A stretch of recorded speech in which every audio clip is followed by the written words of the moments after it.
किसान भाइयों नमस्कार। आज हम बात करने वाले हैं इस वीडियो के माध्यम से कि नेनुआ की खेती कब और कैसे करें। क्योंकि नेनुआ की फसल बहुत सारे किसान लगाते हैं, लेकिन बाजार भाव अच्छा नहीं मिल पाता है, जिसकी वजह से उनका काफ़ी नुकसान हो जाता है। तो आज हम बात करने वाले हैं कि कब लगाएं कि मुझे अच्छा बाजार भाव मिले। और साथ में इस वीडियो के माध्यम से हम जानेंगे कि खेत की चुनाव हम किस प्रकार से करें और मिट्टी का पीएच वैल्यू क्या होना चाहिए, साथ में टेम्परेचर क्या होना चाहिए, जलवायु कैसा होना चाहिए और खेत की तैयारी करते समय किन-किन बातों पे ध्यान देना बहुत ज़रूरी है, जिससे कि मेरा उत्पादन अधिक से अधिक हो। और साथ में हम जानेंगे बेड की तैयारी कर क्या कैसे करें और बेड से बेड की दूरी, पौधा से पौधा की दूरी, इन सारी बातों पे हम आज विशेष रूप से चर्चा करेंगे। इसलिए वीडियो को पूरा अंत तक देखें ताकि आपको पूरा जानकारी मिल सके और अच्छी तरह से आप नेनुआ की फसल लगा करके अच्छा उत्पादन कमा सकें। तो चलिए देर न करते हुए मैं आपका दोस्त शशि कुमार और आप देख रहे हैं आपका अपना चैनल समृद्ध किसान खेतीबाड़ी। किसान भाइयों, सबसे पहले हम बात करते हैं समय की। यदि आप गर्मी के लिए नेनुआ की फसल लगाना चाहते हैं तो फरवरी से मार्च तक लगाएं, जिससे आपको गर्मी में 30 से 40 रुपया किलो बाजार भाव आसानी से मिल जाए। और यदि आप बरसात के लिए लगाना चाहते हैं तो मई जून में लगाएं, जिस समय बरसात में बाजार में सब्जी का बहुत ज़्यादा किल्लत होता है, बाजार में सब्जी नहीं मिल पाता है। उस समय आपका नेनुआ की फसल निकलेगा, मार्केट चढ़ेगा, तो आपको बाजार भाव 40 से 50 रुपये किलो तक आसानी से मिल जाएगा। ये रही समय की बात। अब हम खेत की चुनाव की बात करते हैं। खेत की चुनाव हम कैसे करें। किसान भाइयों, खेत की चुनाव करते समय इस बात का जरूर ध्यान दें कि खेत से पानी निकास की उत्तम सुविधा हो तथा सिंचाई की भी उत्तम सुविधा हो। क्योंकि बरसात के पानी गिरने के बाद खेत में भर जाता है और पानी निकास की सुविधा न रहने की स्थिति में जड़ में पानी लग जाने के कारण तमाम तरह के फफूंद, दुश्मन कीट लग जाते हैं, जिसकी वजह से बहुत सारे रोग और कीटाणु का संभावना बढ़ जाता है, जिसको कंट्रोल करना हमारे लिए बहुत मुश्किल हो जाता है और फसल बर्बाद हो जाता है। इसलिए पानी निकास की सुविधा जरूर देखें और पानी की सुविधा भी देखें ताकि हम सिंचाई कर सकें। जब हमारा खेत में नमी खत्म हो गया, उस समय पानी की व्यवस्था रहेगा तो आप सिंचाई कर सकेंगे। और अब हम बात करते हैं मिट्टी का पीएच वैल्यू किस प्रकार का होना चाहिए और मिट्टी कैसा होना चाहिए। किसान भाइयों, मिट्टी का पीएच वैल्यू 5.5 से 7.5 तक नेनुआ की फसल के लिए सामान्य माना गया है। और मिट्टी की बात करें तो लगभग सभी प्रकार के जीवाश्म युक्त मिट्टी में नेनुआ की फसल आसानी से किया जा सकता है। और टेम्परेचर की बात करें तो लगभग आपका 15 से 18 डिग्री न्यूनतम और अधिकतम 32 से 35 डिग्री तक उपयुक्त माना गया है नेनुआ की फसल के लिए। चलिए अगले पॉइंट पे हम बात करते हैं कि खेत की तैयारी हम कैसे करें। किसान भाइयों, खेत की तैयारी करते समय इस बात का जरूर ध्यान दें कि खेत के अगल बगल बिल्कुल साफ सफाई हो, अनावश्यक घास फूस न हो, जिससे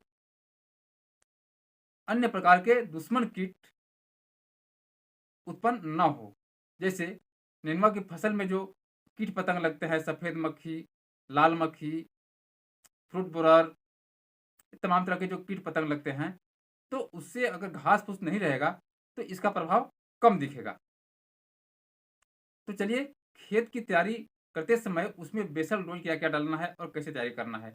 किसान भाइयों, 2 से 3 बार इसको अच्छी तरह से आप गहरी जुताई करवा लें और अंतिम जुताई से पहले 3 से 4 टाली सड़ी हुई गोबर की खाद। आज हम जो ही बात कर रहे हैं प्रति एकड़ के हिसाब से बात कर रहे हैं।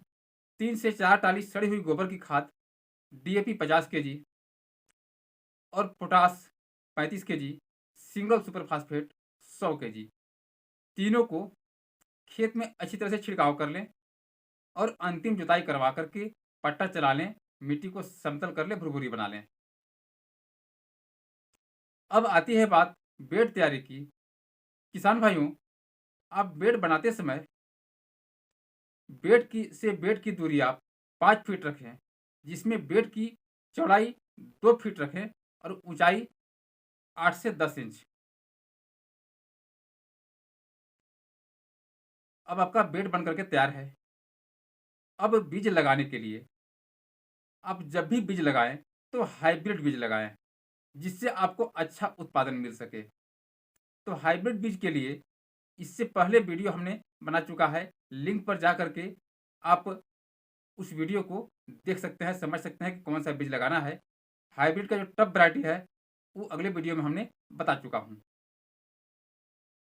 तो बीज लगाने से पहले कुछ उपचारित करना है, जैसे कीट पतंग उसमें रोग न लगे, इसके लिए बीज को उपचारित जरूर करें। आप 3 ग्राम थीरम 1 लीटर पानी में लें और उसमें बीज को डाल दें।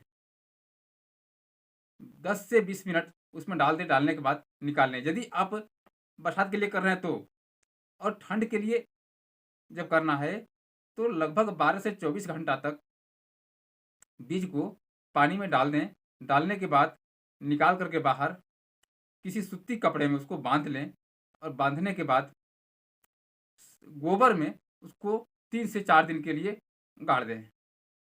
जब अंकुरित हो जाएगा तब भी लगाए, ये हमने बताया फरवरी मार्च में लगाना है तब। और बरसात के लिए अंकुरित करने की कोई आवश्यकता नहीं है, आप सीधा खेत में बिजाई कर सकते हैं, या आप चाहे तो अंकुरित करके भी लगा सकते हैं। तो थीरम में उपचारित करने के बाद ही लगाएं, ताकि आपका फसल रोग मुक्त हो। अब पौधा से पौधा की दूरी 2.5 फीट रखें। एक पौधा से दूसरा पौधा का डिस्टेंस 2.5 फीट ही रखें, ज़्यादा दूर न रखें।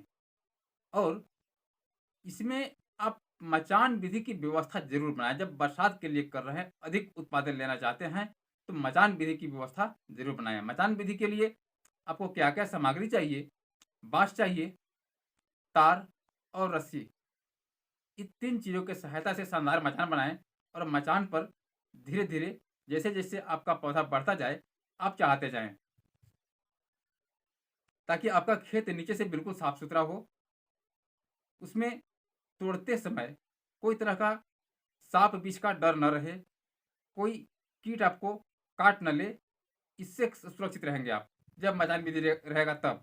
और ऐसे आप जमीन पे करेंगे तो बरसात में बहुत भयंकर भयंकर कीड़े होते हैं, जो डस लेने के बाद बहुत सारे परेशानियों का सामना करना पड़ सकता है। इसलिए आप मचान विधि का चुनाव करें, जिससे आपको उत्पादन भी अधिक मिलने वाला है। अगर सिंचाई की बात किया जाए तो सिंचाई नमी आप देखते हुए सिंचाई करें, ज़्यादा सिंचाई की भी आवश्यकता नहीं है। और आप बरसात के लिए कर रहे हैं तो ऐसे मानसूनी बारिश ही आपका सिंचाई कर देता है, आपको अधिक सिंचाई करने की आवश्यकता नहीं पड़ता है। अब रही आपके बात की कौन कौन से रोग लगते हैं, रोग का हम निदान कैसे करें। किसान भाइयों, नेनुआ की फसल में सफ़ेद मक्खी का अटैक आता है, माइट का अटैक आता है, फुट बोरर, येलो मोज़ेक, फल छेदक, ये सारी बीमारियां हैं। इनसे बचने के लिए कुछ दवाइयां का स्प्रे करना है। जैसे आपका फर्स्ट स्प्रे 25 से 30 दिन पे आप करें यूपीएल का साफ फंगिसाइड। 40 ग्राम लें और 15 लीटर पानी में घोल बना करके पूरे फसल में स्प्रे करें। या सिजेंटा का एक तना 10 ग्राम प्लस कार्बेंडाजिम दोनों को मिला लें और पूरे फसल में स्प्रे करें, ताकि आपका पौधा में कोई तरह का कीट पतंग न आए, साफ सुथरा रहे।